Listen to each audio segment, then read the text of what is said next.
Hello and welcome to our channel. For today's video, I'm going to teach you how to block people on Facebook. Before we get started, please don't forget to like and subscribe and click the notification bell for you to be updated to our latest tutorial videos.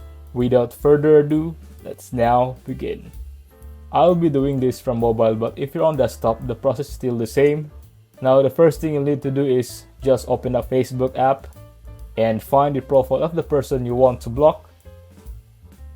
Once you are looking at their profile, tap on the three dots beside the message button. Now tap on block, and on the next page, tap block again. They will now be blocked from seeing your profile anywhere on Facebook, as well as contacting you on Messenger. I'll just quickly repeat the blocking process one more time for you. Say I want to block this random person here. Tap on their profile and then tap the three dots beside the message button. Now tap block, then block once more. So that's it. Pretty quick and easy. And that draws an end to this tutorial. If you find this video helpful, leave a thumbs up, share to your friends, and hit the subscribe button. Thanks for watching, and I'll see you soon in the next video.